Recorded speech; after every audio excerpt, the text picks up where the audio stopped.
We all know that real estate has created more millionaires than any other industry on the planet.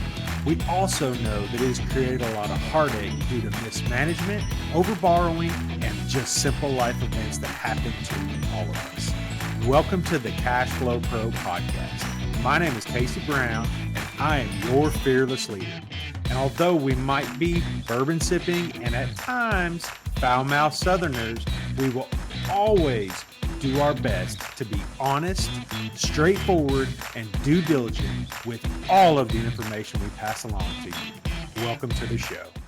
Hey there, and welcome to today's episode of Cash Flow Pro, your daily real estate investing podcast and YouTube channel.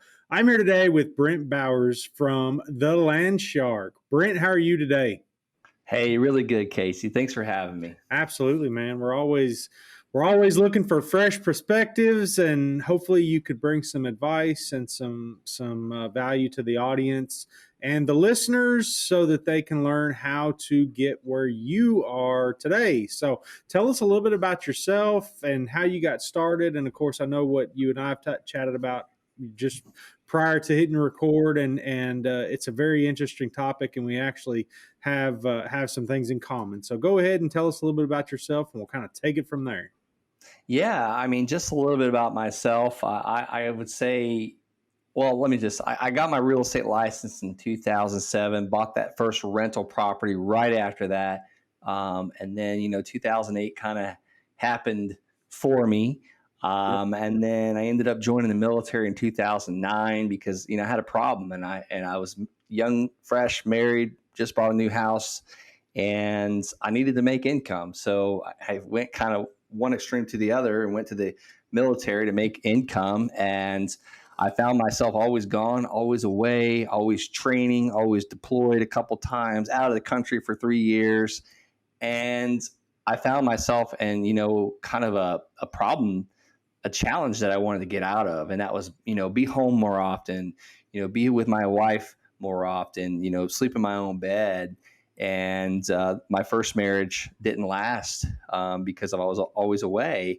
And the Army pulled me out of my second deployment in 2013 when I was in Afghanistan and sent me to college. And I'm now a single bachelor again, going to college, and met my current wife now. And we ended up getting married and, having kids. And I saw history repeating itself with me. And that was always gone, always away, always in the field, and creating friction in my family life again. And I didn't want to go through what I had already went through financially and marriage. And it was just a catastrophe. So I set out to build a financial fortress around myself and my family that nothing would ever penetrate and get through.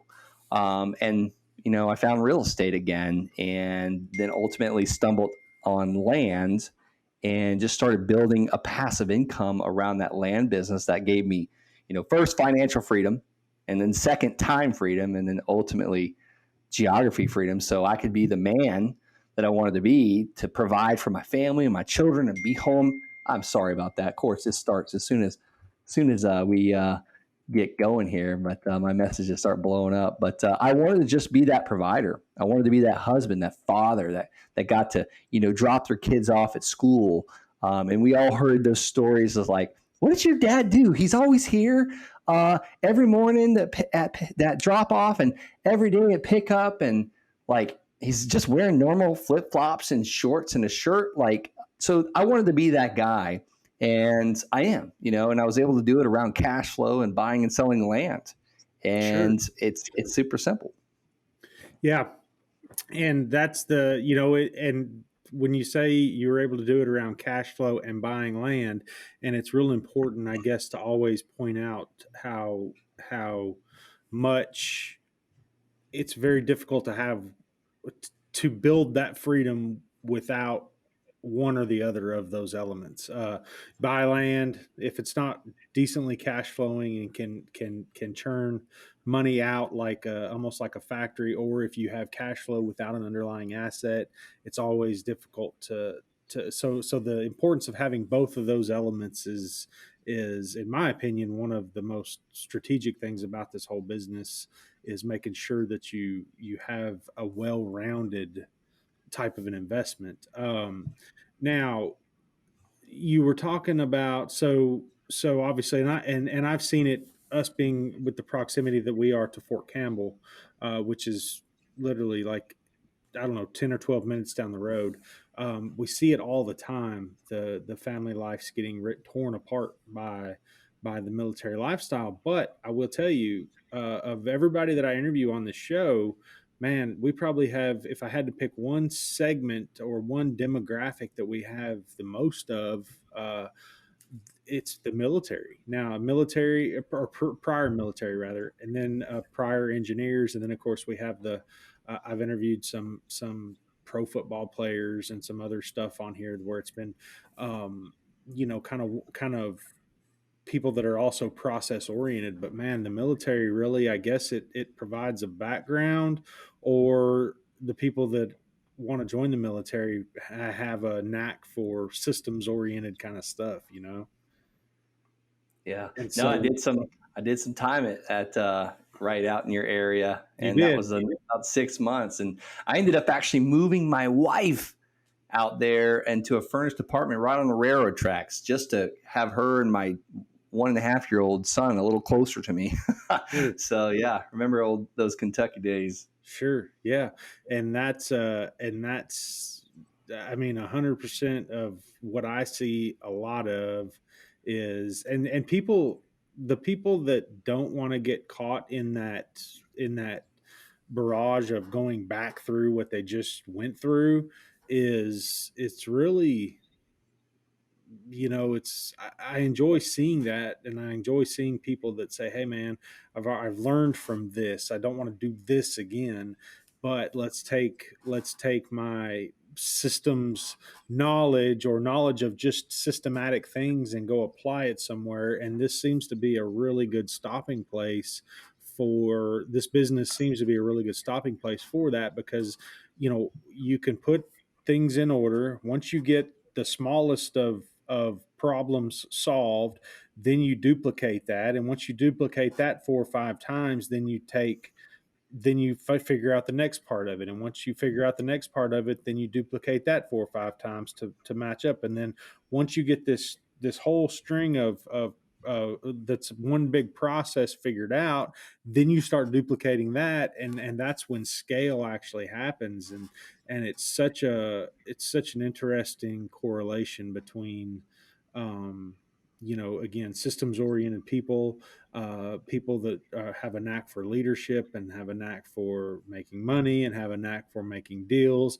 And when all of that kind of comes full circle, and then you could start duplicating that circle again. So I keep saying duplicate, then you can really start moving north on getting to that private plane you and I were talking about earlier. So it's really interesting. But so tell us a little bit. So once you kind of decided that you were going to make a move from the military, that you didn't want to see it, the things happen in your life that had already happened once. You want to, I guess, for lack of a better description, saying you didn't want to duplicate that part of your life, I guess. And so what was your first deal like? What did it look like? How did it come about? And what did you learn from that? And how did you figure out how to implement all of that? Gosh, yeah, I learned so much. And that first deal was, I had gotten a list of people that were behind on their taxes. So a list from the tax collector's office, Okay. or the treasurer's office. I was stationed in Fort Carson, Colorado, as an Army officer. And I went and got this list, and I had to ask multiple times. I wanted the tax delinquent list, and they ended up getting something called the tax lien list, or it was the county held tax lien list. It was basically a list of properties that no tax lien investor was even willing to buy, because it was inefficient, non-buildable, not acceptable, or not accessible. Like, basically, you can't get on the land. You got to trespass against someone else's property, or cross state park boundaries. So I just mailed this list. I mailed them a postcard saying, hey, my name's Brent. I'd like to buy your land at 123 Main Street if it had an address. A lot of times it didn't even have an address. Sure. So I put the APN number, the assessor's parcel number. If you're interested in an all cash fair price offer, call me, text me. God bless you. And my phone exploded. I mailed out 687 of these postcards, and it was like throwing your worm in a pond that basically is drying up and there's no stream flowing in there. So these fish are like about to die. So that's kind of what those landowners are like. They're about to lose this land, and they've been behind so many years on taxes. Like they had no way out, and they didn't even think someone would even want to buy it. And here they get this beautiful black and white postcard that's handwritten. So I talked to a couple of these people, and the first guy, I will never forget it. He was a retired CPA. He's like, look, I got this land many years ago. I traded it for some tax work. It's yours for $285. And I'm like, what? Like this, I like had to pinch myself. I was like, there's no way you can buy land in Colorado for $285. And you're probably familiar with this, Casey, because you grew up in Colorado Springs. This was in Palmer Lake, overlooking the Pike National Forest. Yeah. And it was on a road called Lake Avenue. Wow. And I can see the lake from, well, not from the property, but you can almost see the lake from that property. So I'm like, let me drive to this land. It's like a Thursday. I was like, I won't be off until I had some like 24-hour guard or shift or whatever going on. So I couldn't go out till Saturday. So I brought me, my wife, one of my buddies that was in the military with me, another lieutenant, and my newborn baby. And we drove to this land. We sat on the land, and I knew it was not buildable because the fire department would only they wouldn't let you build because there's only one ingress, one egress, one access point. So they could get pinned down basically.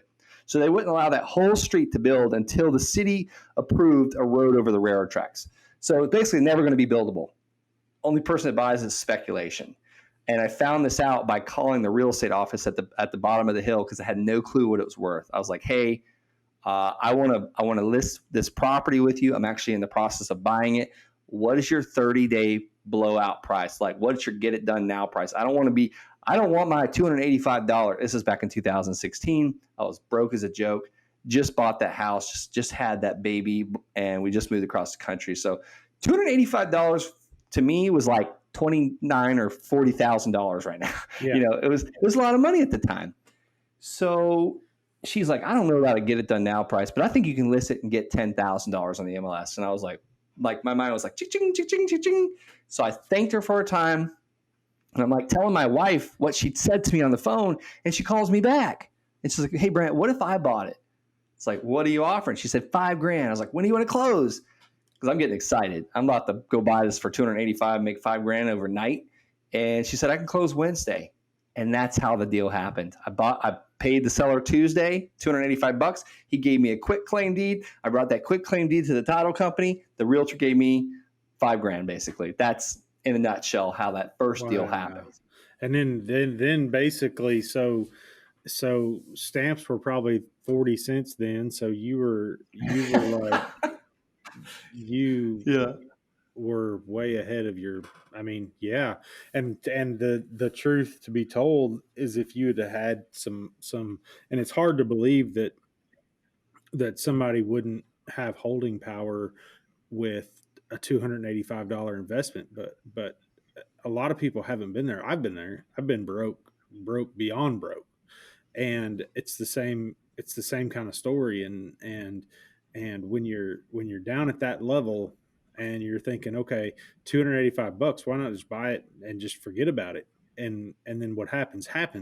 But man, when you're trying to get that excavator armload of stuff out of the hole to make a little bit of leeway there to get going, man, that's like a lifeline. So, and that's so true. And I wasn't just starting out in real estate either. I already owned, well, not me, but the bank owned, it's rented out, and I was collecting rent and then paying the bank. 2 houses in Florida, the house I was living in Colorado, plus a triplex in Colorado Springs on High Street. So I had already had multiple properties, and still $285 for me. Like I was in a broke spot in my mind. I was just Yeah. broke. Like, Yeah. Yeah. And then once you could take that $285 once you took that $5,000 and then you took your, say, $500 back by the time you paid for your postcards and your mailing and your cost of the property, and you took that just call it $4,000. Now you got 20% down on something else, or now you've got somewhat of a down payment on something else that you could just then kind of leverage and work back from. And once you start figuring that stuff out, man, it's really hard to it's really hard to go back across those things in your mind and say, man alive, how did I ever allow myself to get in that position to begin with? But the fact of the matter is that you take an action without necessarily there being a pot of gold at the end of the rainbow, which ended up being there. So and I'll tell you, I just got a list from an investor the other day. He found out I buy land, and he has almost 47 lots in that same area. And you want to know what he's asking for those lots? telling. 25,000 each. Oh, I'm sure. And there's comps to support it. And there's no telling what the lady made off of her $5,000 investment. Yeah, exactly. I mean, there's no telling. And I follow the Colorado Springs market pretty close. Again, I've got quite a bit of family left there. My mother and my stepfather live there. And so I know it. I know the exact area you're talking about. And it sometimes it is a little bit over, there is some overpriced stuff that happens there quite a bit just because of its proximity to a lot of different things. And then the military kind of comes in and pours fuel on the fire that's already kind of there. Yeah. So once you got that deal done, then where did you turn to right after that? Yeah, I'll tell you, I had another one in the hopper. This lady, she was so sweet. She was probably like 89 years old. I had to take my wife to the Denver airport the next weekend. So I had arranged to meet this sweet lady on her porch that was bigger than my entire house at the time. And she wasn't broke. Her husband was a stockbroker like many years ago, and he had passed away, and he just picked up this parcel of land just south of NORAD on Highway 115. That's where was surrounded. That's where my parents live. There you go. They live where the big bug. My parents, my mom and dad live where the big bug is. Yeah, okay. They own 26 acres to the south of Rock Creek Canyon Road. So you can almost see that big bug from the road where you enter this land, but then that state park is all around it. Yep. So technically, there was no egress to this land. Oh, wow. And I may or may not have walked across state land to get pictures of the property. Okay. I didn't have a helicopter at the time, and I still don't. But anyhow, it was like 4 acres, and this lady agreed to sell it to me for $500 and had the audacity to tell me on her porch, I have no idea what you ever think you're going to do with this godforsaken land. And I was thinking, well, if worst case scenario, I'll hunt turkeys on it or something. Yeah, no doubt. But I was like, I don't know either, ma'am. So I went home. I drove home. I put an ad on Craigslist on Saturday for $500 down and $400 a month. And on Sunday, because I was like, I'm going to get my money back out. I need to get my investment back out, right? I had that $5,000 to work with, so I took $500 out of that to buy the next parcel. So I had the gentleman come to my house from Craigslist. I don't advise that. Like, be careful with Craigslist. I don't usually go finding like babysitters for my kids on Craigslist anymore. Sure, yeah. I mean, you got to keep it relative to what you're doing. Yeah, I mean, I understand. So I had $500 cash on Sunday. I wrote the guy a contract for deed, said that when you pay this property off, I will transfer the deed in your name. And I got it via quitclaim deed, which I don't do that anymore. I run title searches and all this stuff. I was kind of learning as I was growing through this. So basically, he did pay the land off. I transferred the deed to him. But this is where my paradigm shifted. That $400 a month was pure profit after 30 days because I got my money back out. And I already told you about my rental property. Had two in Florida plus 3 units in Colorado Springs. So I had 5 units at this time. And not one of them was, you probably could have combined them all together and I might have been netting $400 a month. Yep. But I just did one dang little land deal and I got my money back out immediately and I'm netting $400 a month. That was covering my truck payment. Yep. Like I am now paying my truck payment. And I remember talking to my wife. I was like, this is it. This is what's going to allow me to get out of the military. All I have to do is this like 9 more times. And that's $4,000 a month. And I think our bills were maybe $4,400 a month at that time. So, maybe. Yeah. Yep. Financial freedom right there. Yep. And I did.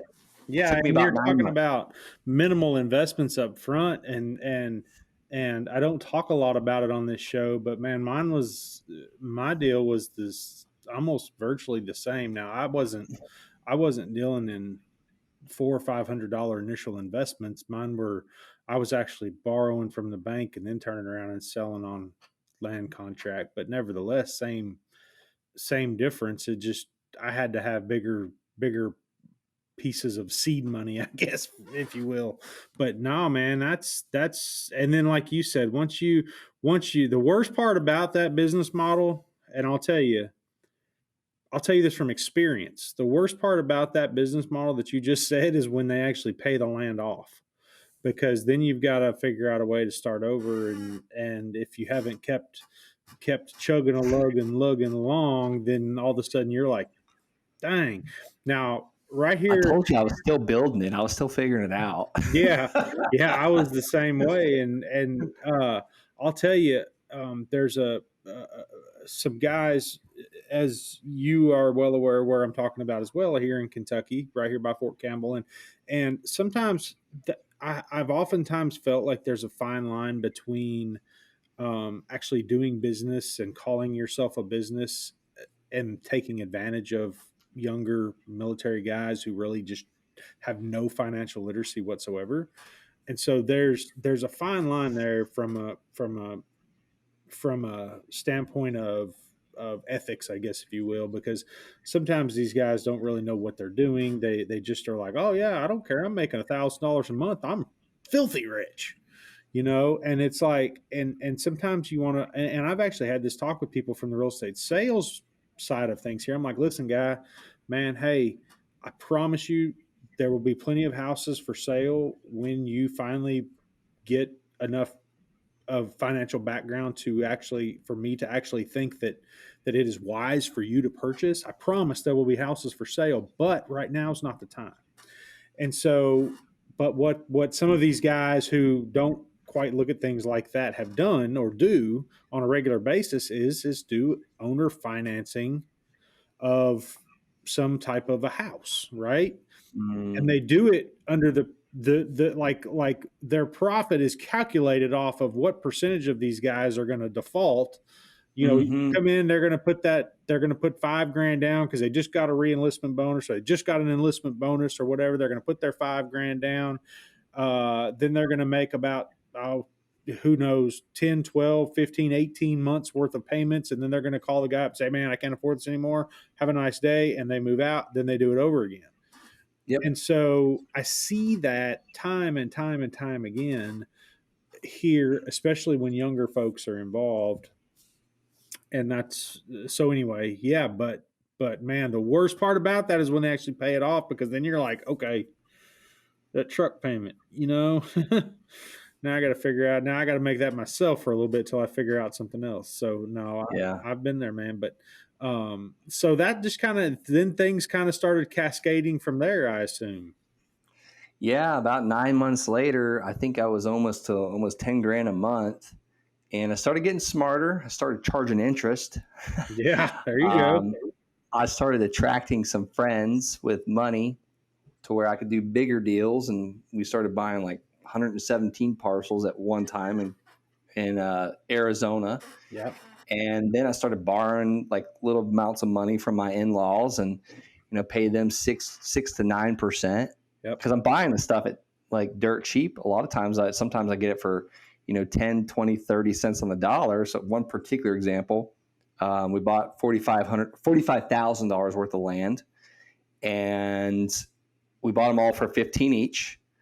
And I'm borrowing the money at 6% interest, and I'm going to sell them all for 30,000 each. So roughly buying for 45 and selling for 90,000, and I charge the buyer 12% interest. So I'm paying 6% on 45 grand, and I'm making 12% on 90 grand. So it's a positive arbitrage. And then another thing I did to hedge that quick pay down time was I'm offering the financing for 30 years. And now, do I think that someone's going to pay for that land for 30 years without ever refinancing or building a house and paying me off? No. But it's really cool to look at what we would collect in interest over 30 years. A lot of times it's more than what the piece of land sold for, because the banks have figured it out. The banks are the one that created that, the 30-year mortgage and the amortization schedule. But most of the time, they're going to build a house within 5 to 7 years. But that 7 years is pretty much interest only. Yeah. And then we take that. Yep. And I was just going to say, that brings me, I've said it several times on this show, but my stepdad, the one that lives out there in Colorado Springs, he taught me a lot with just little sayings. That was like his way of teaching or way of relating something I needed to know to me. And he always used to say, son, there's a reason banks have marble floors and we have wood or carpet. He said those guys, and he would sit down and we would figure these things, these exact scenarios out. He's like, look, and he said, when you start paying that interest, what are you paying for? You're paying 3 times what this house cost, or 4 times, whatever it was, over the amount of time. But what are you actually paying for? And he said, it's convenience. Convenience is what you're paying for. You're paying for the convenience of being able to own it today and use it. And then where the time value of money and all of that kind of meets is where the value resides. Hi, this is Casey Brown, host of the Cash Flow Pro podcast and YouTube channel.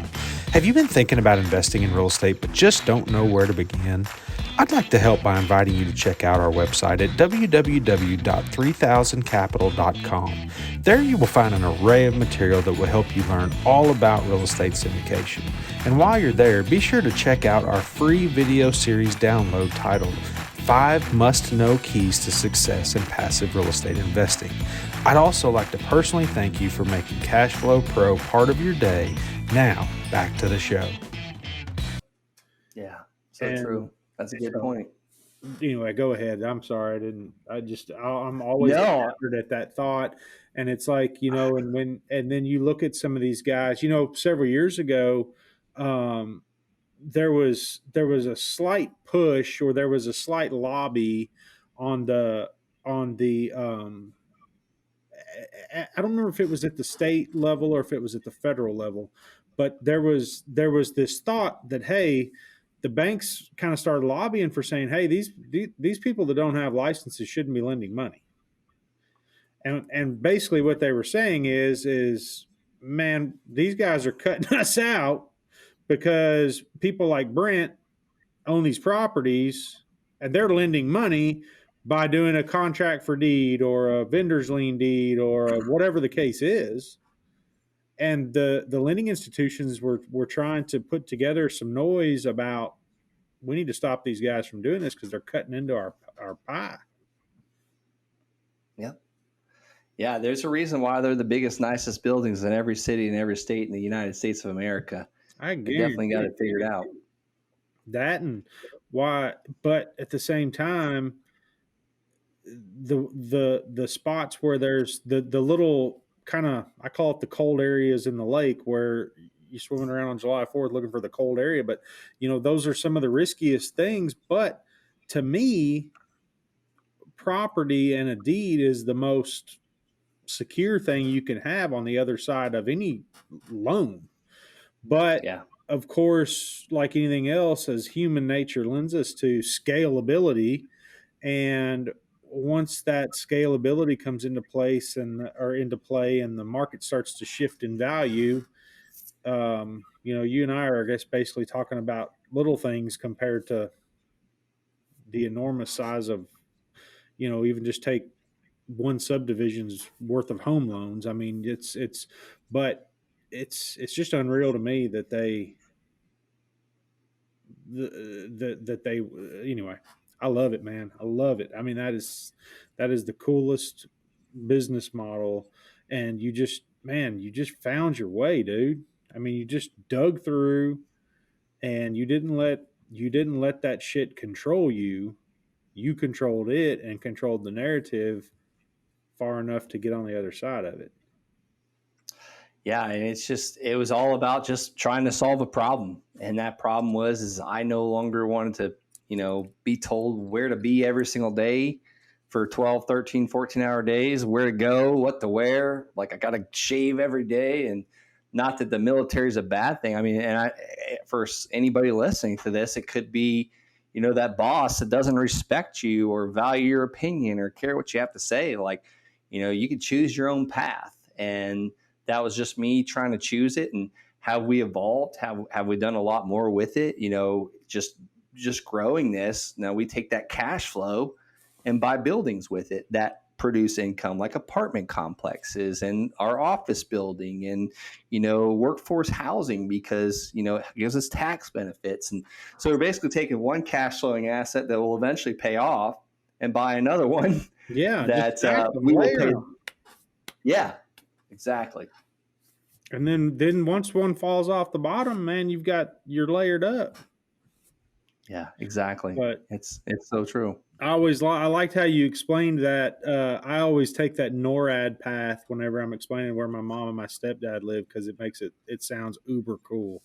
Like it does, doesn't it? It makes you sound whoop ass if you're like, yeah, my parents live at the base of NORAD, and then everybody knows where that's at, or thinks they know where that's at. But anyhow, so yeah, we took a tour. We tracked Santa Claus from there, Yeah, that's right.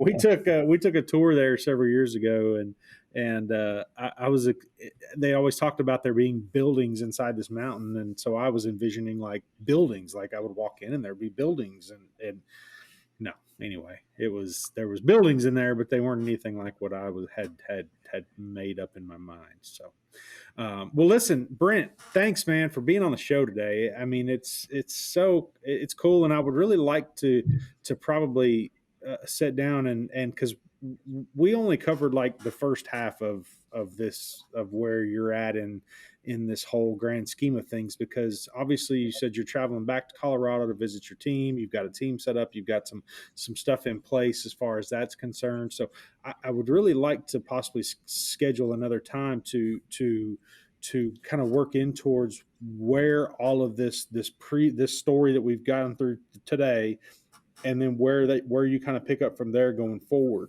Heck yeah, let's do it. Excuse me, I've had a hiccup there, but because it's obvious that some of that, it laid some groundwork for where you envisioned yourself heading, and obviously you've continued to pile the layers on as you've gone on, and to be quite truthful, what I try to tell people anytime I'm having a conversation is man, cash flow is the king.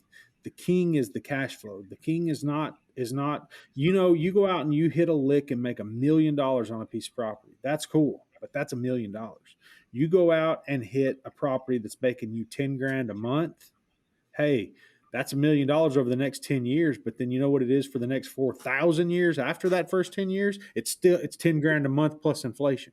So that's the point. It's man, like those of you that are looking, what the deal, cash flow pro. I mean, that's what we're all about. It's the cash flow, not the principal. If we were talking about capital money, it would be called Make Capital Money Pro or something. This is cash flow, and that's what it's all about. So, Brent, a couple of questions though before we jump off here.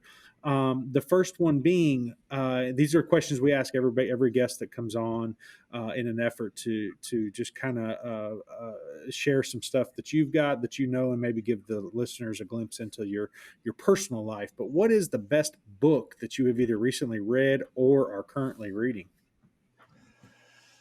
I would say first, my wife's book called Mother Trauma. She just wrote it. Unbelievable book. Okay. But as far as a real estate business book, The Wealthy Gardener was just just a rare find for me. Beautiful story. Loved that book. Awesome. Now, where can the listeners pick a copy of your wife's book up at? Definitely on Amazon. Okay, cool. Awesome. And you said it was called, what was it again? Mother Trauma by Emily Lewis Bowers. Awesome. Awesome, man. It's about, just a child getting out of trauma and how she kind of got through it, and just a great story. Yeah. And that's, and we've all found I've always heard that your mess becomes your message. And a lot of times we're definitely not, sometimes Mother Time doesn't choose when we have a mess, and we see so many young people who are going through a trauma that maybe most of us adults think we know about or think we can relate to when we can't. So wonderful. That's great. I'm glad. So pick that up on Amazon and check that out. And if obviously we're going to get to how people can get in contact with you, but we're going to take a step in a little different direction, and we're going to find out what is a dream vacation that you have either taken or hope to take. Oh man, so we've been talking lately. We want to get a house in Brazil right on the water for a few months. A buddy of mine just did it. He's big on passive income. He's got 3 Airbnbs, and he just had this house for several months in Brazil. And his coach that was teaching him kite surfing would swim to his back door, and it was just unbelievable. It's like that sounds great. Let's plan it. Let's put that in the calendar to do that. Awesome, man. I've got a buddy of mine who's actually been on this podcast, and he and his wife are digital nomads.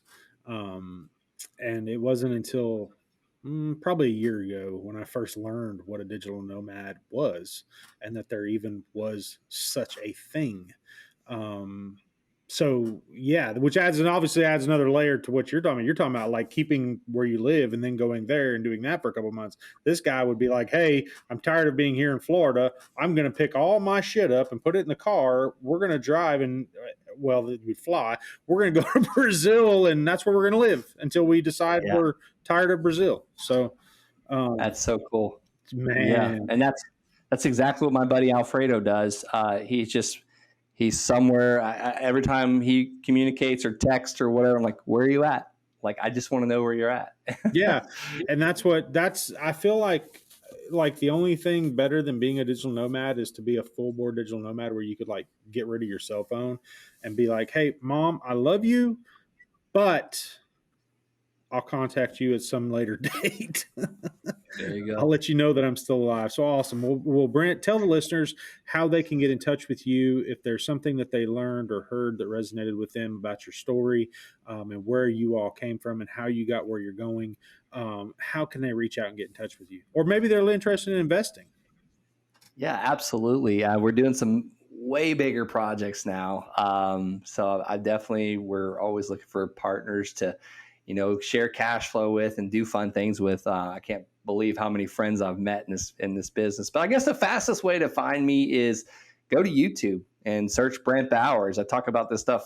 I put a video out 5 days a week, and I teach people how to build land businesses just like mine as well. Awesome, man. That's great. And thank you all for what you've done. Please tell your wife that we're going to do what we can to send what listeners we can send to her book on Amazon.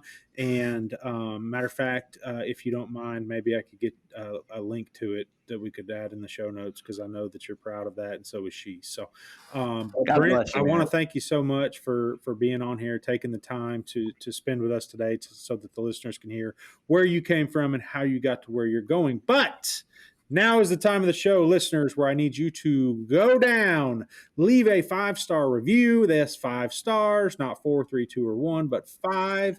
And also write a review so that others may see what the Cash Flow Pro is about before they listen, so that they can see that it's worthwhile. And also hit elbow, ear, eye, nose, hair, whatever it takes to hit that subscribe button and let us know that you want to be notified of new episodes as they come out. So, Brent, again, thank you so much. And listeners, thank you so much for your time. I hope everybody has a wonderful rest of the day. Cashflow Pro is hosted by Casey Brown, founder and CEO of 3000 Capital, a commercial real estate investment firm committed to providing its investors with ongoing cash flow and helping them build long-term wealth. If you enjoyed today's podcast, make sure to hit that subscribe button so you'll be notified about all our future episodes. You can find more information about us and our investment philosophy by clicking the link in the show notes below. Thanks for listening.